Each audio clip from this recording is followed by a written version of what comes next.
Grabe!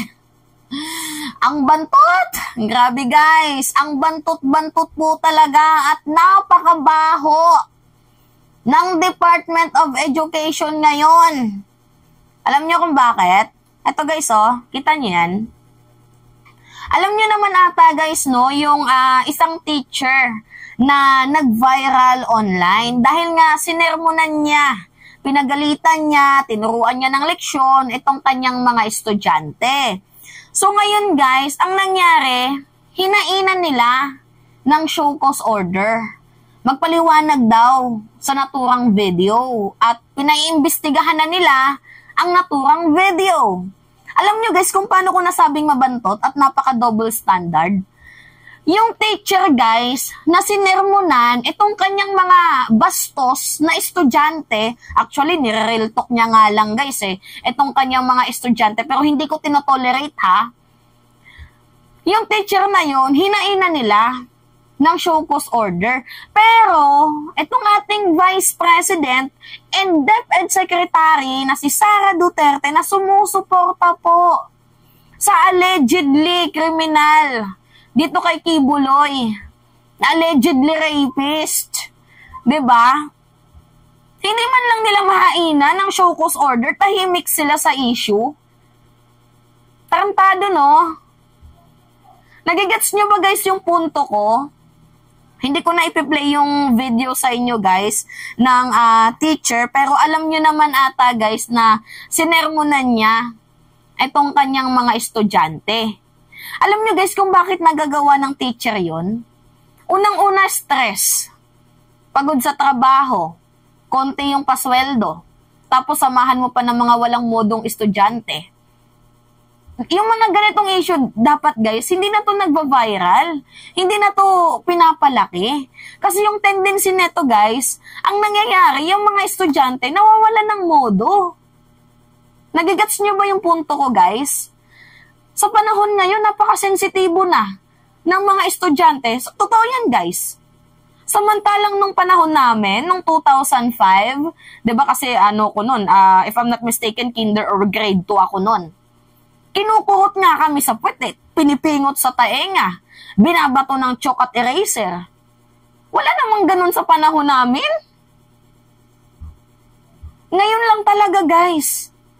Na kahit yung pagdidisiplina, nagiging ano na pala siya, criminal offense. Partida, dinidisiplina lang guys ha, wala namang sinaktan sa video.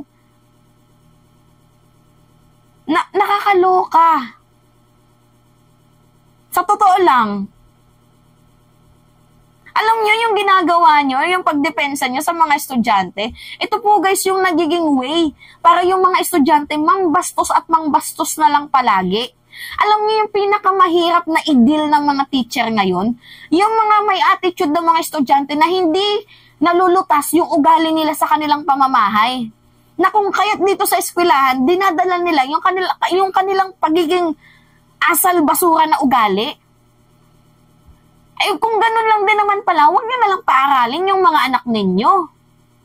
Kung hindi nyo din naman pala kaya, diba, na maging pangalawang magulang itong mga teacher na to, huwag nyo na lang paaralin sa eskwelahan. Hindi po guys pinapaswelduhan yung mga teacher para lang bastusin. Pinapaswelduhan sila para magturo. Para may matutunan ng inyong mga anak.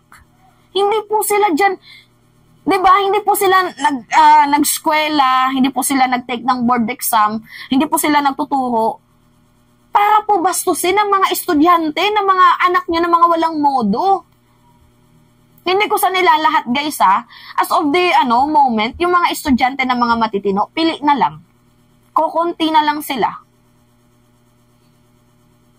Diba tapos ngayon, uplift kayo ng uplift ng rights ng mga bata. Ano yung nangyayari? Kinukonsinti nyo eh. Mantakin mo magkano yung sweldo ng pinakamababang teacher, 28,000 or 27. Minusan mo pa ng taxes, SS, pag-ibig. Diba magkano na lang yung natitira dyan, tapos may loan pa sila. Tapos, underpaid na nga, ang dami pang mga papers, na kahit dapat oras ng pagtulog, dapat sana natutulog na, napupuno sila ng stress. Alam niyo kung bakit napupuno ng stress? Dahil nga sa sandamakmak na paperworks na ibinibigay ng Department of Education. Nagigets niyo ako, guys?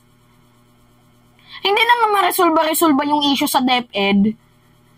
Pati ba naman ito, papatulan ninyo? Naghain kayo ng show cause order sa teacher na nagsisermon sa kanyang mga estudyante, pero hindi man lang kayo makapaghain ng show cause order dito kay Vice President Sara Duterte na kung saan harap-harapan na guys na sinusuportahan niya ang allegedly criminal. Asan yung utak nyo? Pero hindi ko kino-consider itong sinabi ng teacher na wala kayong mararating sa buhay, 'di ba? Hindi ko kino-consider yung mga bad-mouthing niya. Pero guys, kung papansinin nyo, if you will try to read between the lines, intindihin nyo naman guys, yung feelings ng mga teacher, workloaded na nga. Samahan mo pa ng mga walang modong estudyante. Okay lang sana ha, kung yung ginagawa ng mga teacher ay nagtuturo lang. Ilan yung classroom na tinuturuan nila sa loob ng isang araw? 8. Tapos 40 estudyante pataas. 'Di ba? Sa isang classroom, 40 estudyante pataas, iba't iba ang kanilang mga pangalan. Tapos ang ginagawa nyo guys, ang ginagawa ng DepEd ngayon, syempre, hindi din natin alam kung paano napunta sa nag-viral siya doon. Bakit niya pa kasi, 'di ba, binidyohan, nag-TikTok pa itong si teacher. Pero guys, hindi ko tinotolerate yun na. Ang akin lang naman dito, madaming mga bagay ang mas dapat pagtuunan ng pansin.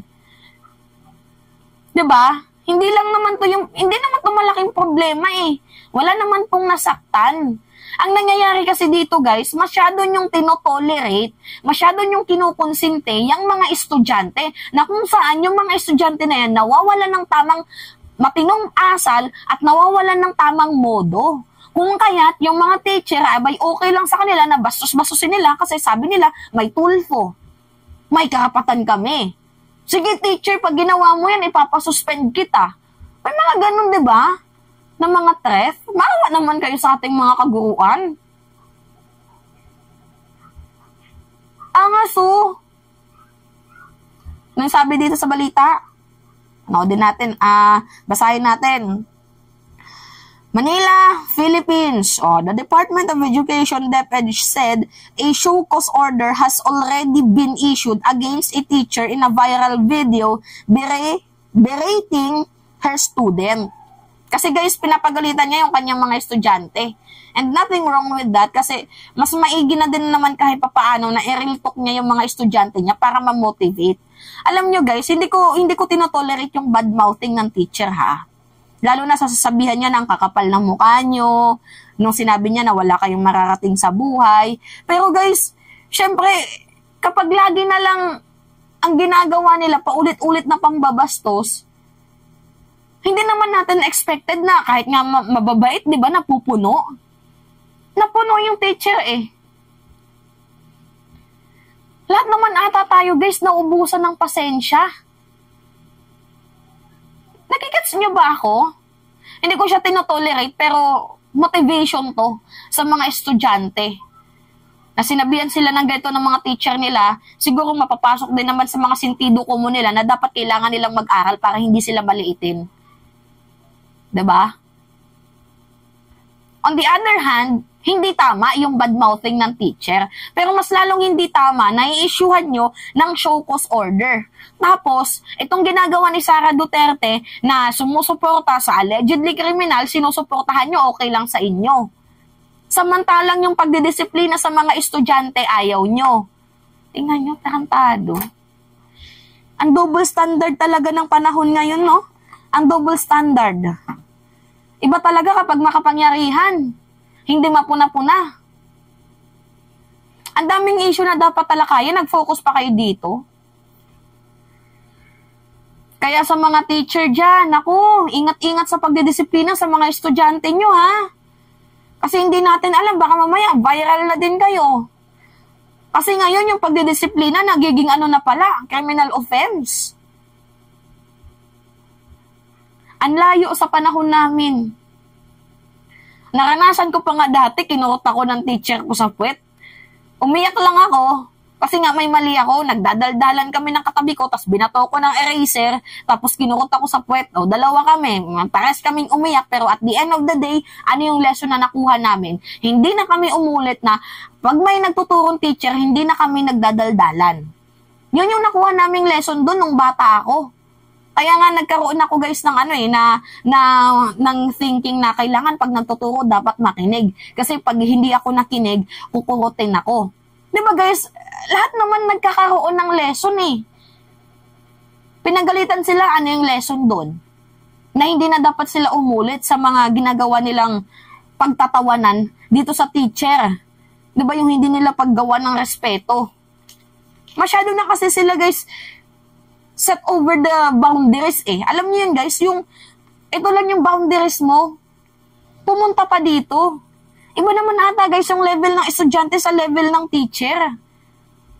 And uulitin ko sa inyo, hindi po sila naging teacher para bastusin ninyo. Naging teacher sila para magturo sa mga estudyante para matuto. Gets nyo ba?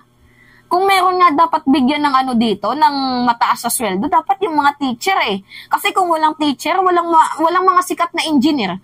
Kung walang teacher, walang mga sikat na abogado. Kung walang teacher, walang presidente, walang vice-presidente, walang mga congressman. Kung wala ang teacher, wala po tayong lahat. Kasi yung teacher guys, sila yung nagtuturo sa atin para ma-build up tayo.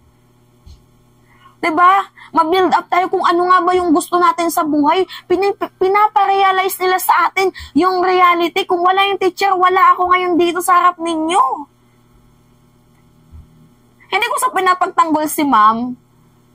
Kasi mali din naman yung kanyang ginawa na bad-mouthing. Pero guys, napakaliit ng issue na to. Na masyado ninyong ginagawang big deal at masyado ninyong pinapalaki. Ano yung moral lesson dito guys? Kinukonsente nyo yung mga estudyante na mambastos. Yan yung moral lesson dito eh. Sa ginagawa nyo, hinainan nyo ng show cause order. Yung lesson dito guys, kinukonsente nyo yung mga estudyante na maging walang tamang modo. Asal squatter. Diba? Both teacher and students may mali, hindi lang si teacher. Double standard nyo. Kung inisyuhan nyo ng show cause order yung teacher, sana yung estudyante, inisyuhan nyo din ng show cause order. Magpaliwanag din sila kung bakit nasabi yun ni teacher at magpapaliwanag si teacher kung bakit niya nasabi yun sa mga estudyante. Hindi dapat yung teacher lang dito may pananagutan. Alam nyo, damang-dama ko yung yung pain ng mga teacher ngayon. Workloaded, underpaid, tapos samahan mo pa ng mga estudyanteng jutang ginening ginemes. Diba? Double standard. Kaya yung pagdidisiplina ngayon guys, much better sa mga teacher. Sige, hayaan nyo na lang yan kung bastos. Kasi at the end of the day, yung tinatama nyo, yung kanilang baluktot na pag-iisip, yung kanilang baluktot na utak, ang nangyayari, kayo pa yung may mali. Diba? Nasaan yung doon? Yung pagiging fair?